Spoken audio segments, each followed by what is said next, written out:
David Moyes, less than a year at the club. For the record, Van Gaal, 2 years. Mourinho, 2 years. Solskjaer, 3 years. Ralph Rangnick, 5 months. We'll get to all of these. But on David Moyes, and I've read the book, and I look at it on this particular section, you say, unfortunately for David, he seemed to be moving in the wrong direction from the beginning by disrupting the continuity and stability, which were such important pillars of success in the Sir Alex era. Now, Rene, you might have thought, and you were right to think this, according to many United fans, that David Moyes would retain you at the football club. That didn't happen. Is there a hint of bitterness here from you? No, not at all. Definitely not to David Moyes, because every manager is entitled to do his own thing, and etc. But it was in there, obviously, when it all came about. It really, for all the listeners here, it came as a complete surprise. It really did. So Alex Ferguson leaving, we had no inkling. How did you find out about it? I was outside. Do you remember the day you drove out? Yeah. I nearly ran you over. You nearly ran me over, yeah. But it was the day before, on a Tuesday. Simon Wells, the video analyst I talked to you before, he text messaged me and he says, we're on a golf day here with the players, and a lot of players are getting messages that Sir Alex Ferguson is leaving at the end of the season. I said, do you know anything about it? So I texted him no, and it was late in the evening, I was just going to bed. And straight away, ping, my next door neighbour, Stephen, texted me as well. Is it true? ? So, and then there's more coming in. Ping, ping, ping. So I went down, turned the laptop on, have a look at it, and it was sort of splattered all over the news. I thought there must be some truth in this. Where there's smoke, there's fire. But I still didn't know anything. I came in on a Wednesday morning at Carrington, obviously where there's loads of camera teams there, and you were there, and we went in, and yeah, that's when we heard. And so Alex brought us in, Mick Phelan and Eric Steele, and we just had a short chat. He explained, he obviously apologised a little bit the way that it got out and whatever, but the reasons why, it wasn't a long conversation, 10 minutes, but and in that conversation I remember Eric asking, boss, what does it mean for us? He said, not really anything, because we've had a good chat, David Gill and I, with David, and we know how important the staff is and how we've been operating. So now David is keen to bring Jimmy Lumsden in, and that was it.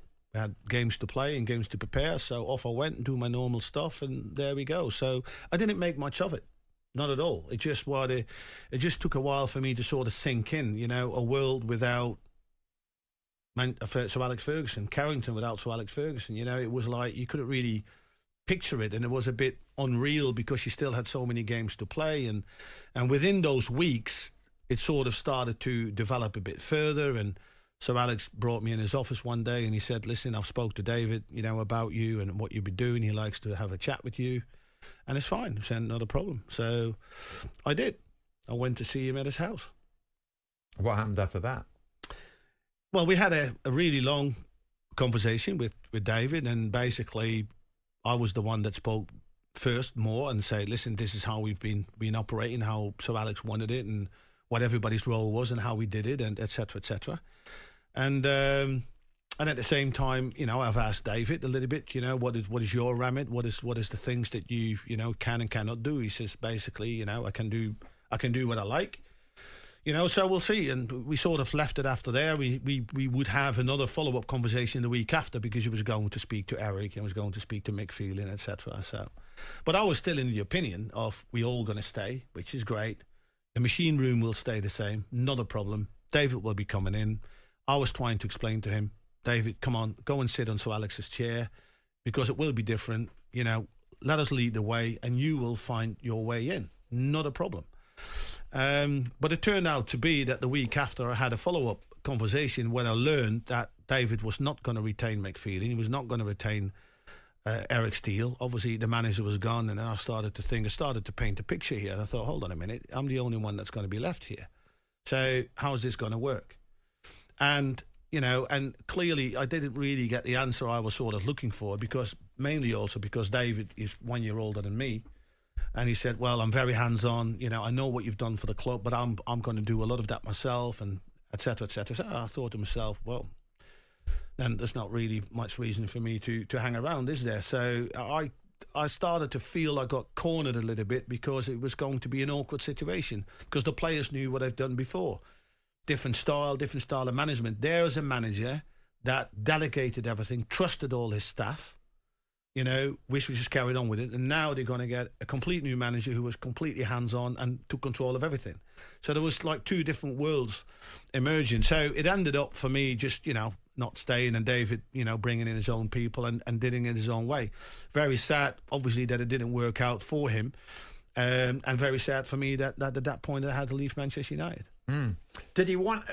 Did David Moyes want a completely clean slate, do you think? No fingerprints from the past, from the Sir Alex era? No, I don't know. He did say that he sort of wanted to sort of keep me on for the continuity, but I mean, if you really want to keep continuity, you keep Anne McFeeding, you keep Anne Eric Steele, and you keep basically the foundations of that stability and continuity in place, because every organisation thrives on those two things: stability and continuity. Continuity has to do with carrying on the vision of your short, medium, long term. Obviously he had a different vision than Sir Alex Ferguson, but that's important. And secondly, the stability is the people that put it in place.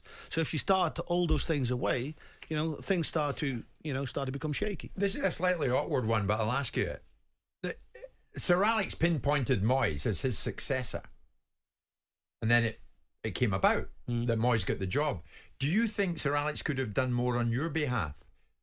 No. To persuade Moyes to keep you? No, I think he did everything what needed to be done, and he was aware that I had these conversations, and I had these conversations later with Sir Alex, saying, listen, because he rang me at one point and said, listen, I don't think the conversations with David are going that well, and I just sort of explained him what I just told the listeners.